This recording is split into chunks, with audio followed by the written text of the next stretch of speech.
क्या हमें trade threats या अन्य इकोनॉमिक ब्लैकमेल के कारण ये सीज फायर होना या इसको मानना पड़ेगा?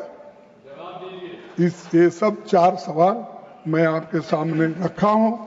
खैर अंत में इसको प्राइम मिनिस्टर जवाब देंगे, उनसे उनका तो थोड़ा मुंह खुलवाए, क्योंकि बाहर बहुत हिम्मत करे आए आकर बोले। सर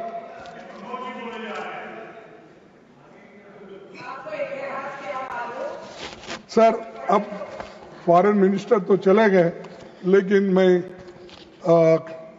डिफेंस मिनिस्टर को सुनवाना पड़ता।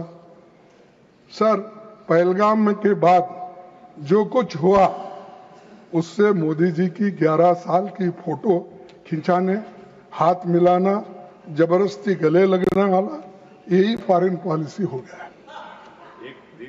सच सामने आ गया। सिर्फ इवेंट बाजी से विदेश नीति नहीं चलती कि देश के लिए एक स्पेसिफिक विदेश नीति बनाना होगा और वो विदेश नीति के ऊपर हम सबको चलना होगा।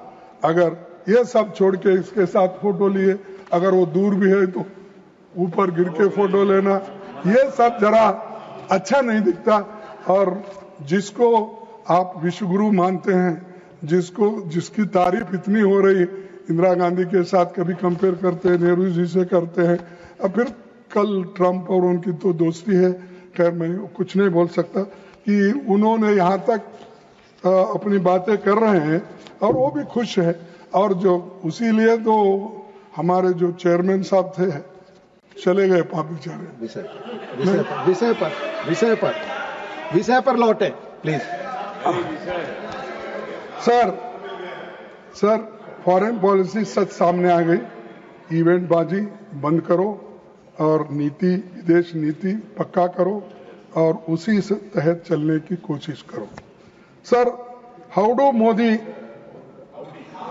मोदी और नमस्ते ट्रंप जैसे बड़े बड़े इवेंट के बावजूद भारत के स्ट्रैटेजिक इंटरेस्ट सुरक्षित नहीं हो पाए, क्योंकि इतनी दोस्ती गहरी होने के बावजूद भी आपके साथ कोई नहीं खड़ा हुआ। एक भी देश, यहां तक कि अमेरिका ने भी पाकिस्तान की खुलकर स्पष्ट शब्दों में निंदा नहीं की।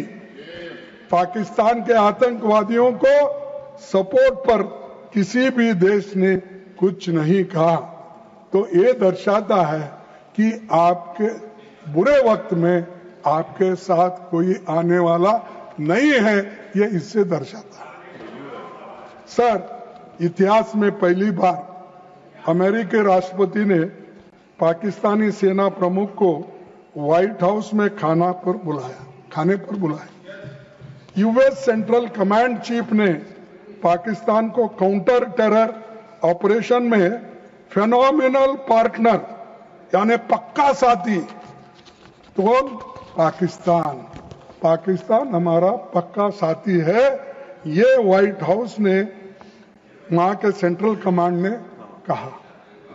तो आप ही बोलिए, एक तरफ वो लोग कंडेम भी कर रहे हैं और कोई आपका दोस्त बनने को तैयार नहीं है, तो दूसरे तरफ आप हर एक गले मिल रहे हैं, फोटो खिंचवा ले रहे हैं, कोई पीछे ठहर रहा है तो आगे ले रहे हैं। तो ये सब काम कर रहे हैं, क्यों? कहीं के लिए? अरे आपकी इज्जत ऐसा रहना चाहिए, कहीं आप कोने में भी ठहरे तो आकर आपको बुला लेके सेंटर में ठहरा, उसको कहते हैं उसका व्यक्तित्व। लेकिन उनको क्या मालूम है, मुझे तो समझ में नहीं आता। तो ये, और दूसरी बात साहब,